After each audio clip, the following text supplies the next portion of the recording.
Nesse vídeo vamos falar sobre os capítulos 8, 9 e 10 de 2 Crônicas. Nós vemos no fim do capítulo 7 que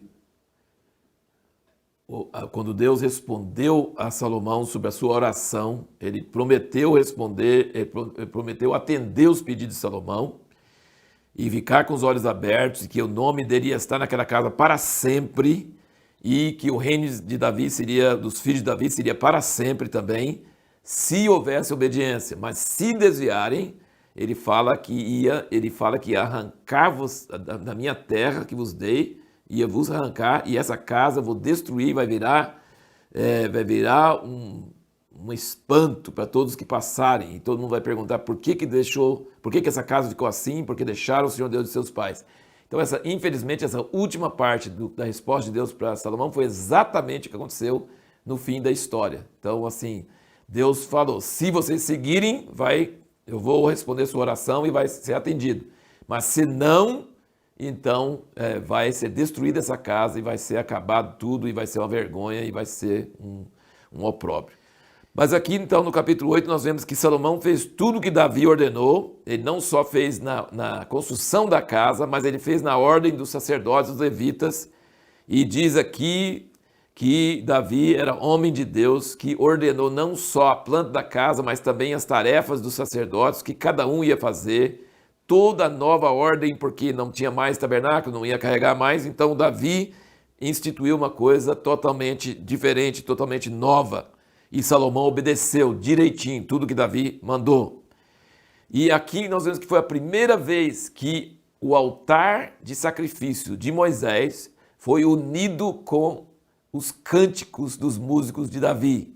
Porque antes tinha o altar lá em Gibeão, no tabernáculo antigo, e tinha a música de Davi perto da arca, perto da casa dele. Com Salomão ele uniu essas duas coisas, ele uniu os sacrifícios de Moisés com os cânticos que Davi ordenou. E depois você vai notar em toda a história, quando havia uma restauração, essas duas coisas eram restauradas. A lei de Moisés e os sacrifícios, e os cânticos e a música de Davi. Aí o Esdras, que escreve aqui, ele faz muita questão de mostrar a glória, o esplendor do reino de Salomão, que era tão grande que a rainha de Sabá veio da Etiópia muito longe, pensando que não é possível, não pode ser verdade, e chegou lá e disse que nem metade foi contada. Então esse é um exemplo onde os boatos e as histórias não conseguiam exagerar, falaram menos do que era a verdade. Então a glória de Salomão era grande mesmo. E Deus tinha falado que ia dar para ele riqueza e glória como nenhum rei antes e depois ia ter. Então Deus de fato cumpriu isso. Só que nós notamos que Jesus lia crônicas. Sabia que Jesus lia crônicas? Jesus leu o Velho Testamento todinho, que na época dele não era chamado Velho Testamento, era a lei e os profetas. E Jesus disse que a rainha de Sabá saiu dos confins da terra para ouvir Salomão. E tinha um maior que Salomão ali, um pescador, um companheiro de pescadores da Galileia, Jesus naquela roupa pobre, naquele estilo que não tinha esplendor nenhum. Ele disse que ele era maior do que Salomão. Para eles isso era uma coisa absurda. Salomão tinha um esplendor externo, tinha riquezas, tinha glória, tinha todas as nações vizinhas subjugadas, trazendo impostos e trazendo presentes, e a rainha de Sabá foi lá ouvir a sabedoria dele, e Jesus disse que ele era maior do que Salomão. E ele diz isso em Mateus 12, 42. E também ele diz em outra passagem que os lírios do campo se vestem melhor do que Salomão em toda a sua glória. Isso se encontra em Mateus 6, 29. Então Jesus pensou bastante sobre Salomão e sabia que ele era maior e que os lírios do campo eram mais bonitos, que Deus fez os lírios do campo mais bonitos do que Salomão em toda a sua glória.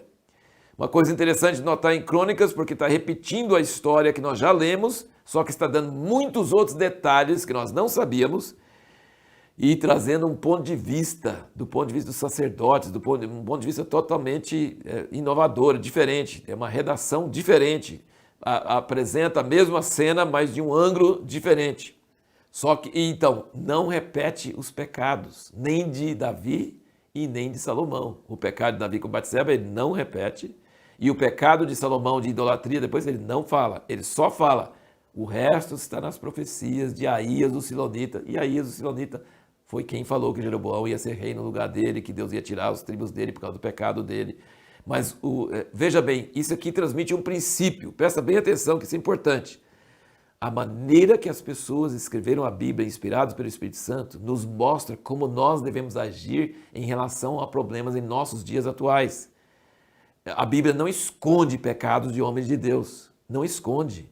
Não procura pôr debaixo do tapete. Não. Expõe o pecado de Davi, o pecado de Salomão. Expõe. Expõe. Eles eram humanos, cometeram pecados gravíssimos. A Bíblia fala sobre isso. Mas não repete. Não enfatiza.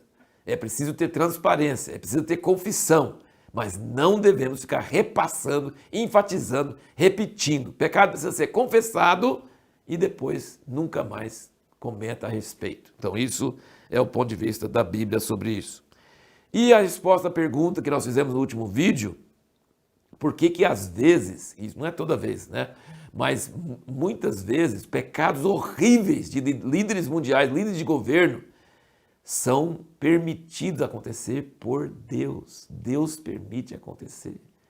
Porque Deus quer trazer juízo sobre uma nação, então Ele permite que o rei cometa um erro desastroso. E isso aconteceu com Roboão, aqui no capítulo 10. Ele deixou o conselho dos mais velhos e respondeu e seguiu o conselho dos moços, falando que ia piorar os impostos. O povo já estava sacrificado. Ele falou que ia piorar.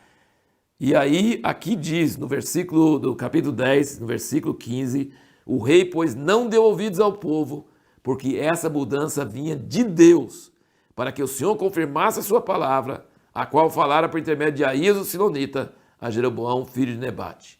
Então, Deus permite que líderes de governos, de nações, cometam erros graves, sigam conselhos errados, porque ele quer castigar aquela nação ou porque ele quer cumprir uma palavra profética que ele tinha dado antes.